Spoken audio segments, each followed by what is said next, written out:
Allama Muhammad Muzammil Idrisi official. Like and subscribe for more Islam related videos. آج کی رات یہ محاسبہ کرنے کی رات ہے، اپنے گریبان میں جھانکنے کی رات ہے کہ میں مالک کا بندہ ہوں، اس نے مجھے پیدا کیا ہے، اس نے مجھے تخلیق فرمایا ہے، آدم سے وجود دیا، پھر آدم سے وجود دینے کے بعد عالم ارواح میں رکھا، پھر وہاں سے حضرت آدم علیہ السلام سے انسانیت کا سلسلہ چلا، آدم علیہ السلام سے لے کر اپنے والد تک پشت در پشت ہم آتے رہے، ایک پشت سے دوسرے بطن ماں میں، بطن ماں سے باپ کے پشت میں، یہ سلسلہ چلتا رہا یہاں تک کہ اپنی والدہ کے بطن میں آئے۔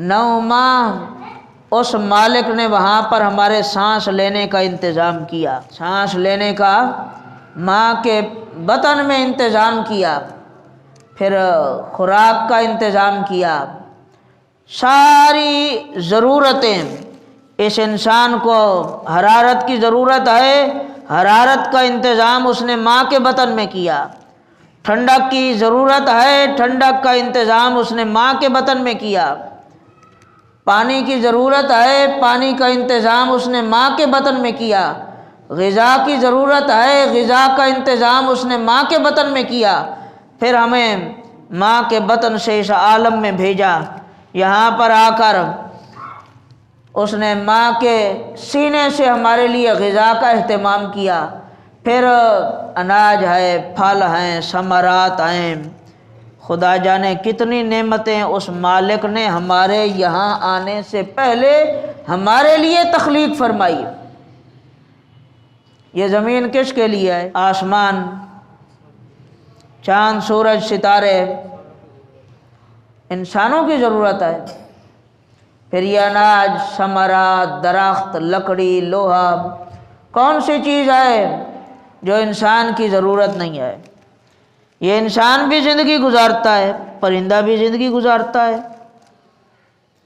پرندے نے گھونسلے میں ایک میں ساری زندگی گزار دینی ہے، صبح کو نکلتا ہے، شام کو اپنا پیٹ بھی بھر کے لاتا ہے، بچوں کے لیے بھی لاتا ہے اسی گھونسلے میں، سردی بھی ہے، گرمی بھی ہے، وہ اپنا نظام چلاتا ہے۔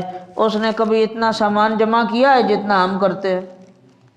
بولیے، ہے؟ ایک پرندے کی زندگی ہے اور ہماری بھی زندگی ہے، ہم نے یہ سمجھ لیا ہے کہ سارا کچھ ادھر ہی ہے۔ الدنیا سجن المؤمن وللکافر جنت، دنیا مومن کے لیے قید خانہ ہے، کافر کے لیے جنت ہے۔ خدا تبارک و تعالیٰ نے ہمارے اس زمین پر آنے سے پہلے بہت سارے انتظامات کر دیے۔ اب ایک مثال کے ذریعے آپ سے پوچھتا ہوں، آپ زمین کا ٹکڑا خرید کر اس کے لیے پیسہ جمع کریں اور پھر ایک عالی شان عمارت بنائیں، نیچے سے لے کر اوپر تک، اس کو ٹائل لگائیں، ماربل لگائیں، خوبصورت بنائیں، رنگ روغن کریں اور در دروازے، کھڑکیاں، سب کچھ VIP اس پر لگا دیں۔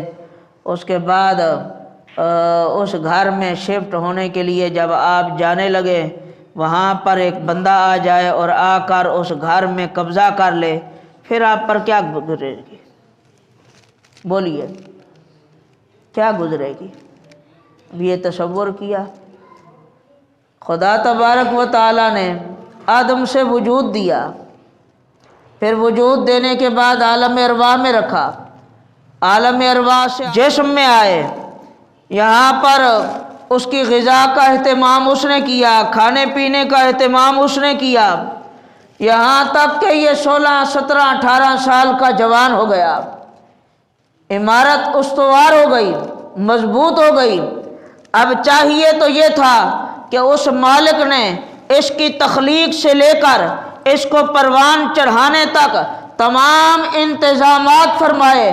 اب چاہیے تو یہ تھا کہ اس عمارت کے اندر وہ ذات آباد ہوتی، اس کا ذکر آباد ہوتا، اس کے شکر آباد ہوتا، اس کی بندگی آباد ہوتی، لیکن ایسا ہوا کہ شیطان نے آ کر وہاں پر ڈیرے ڈال دیے۔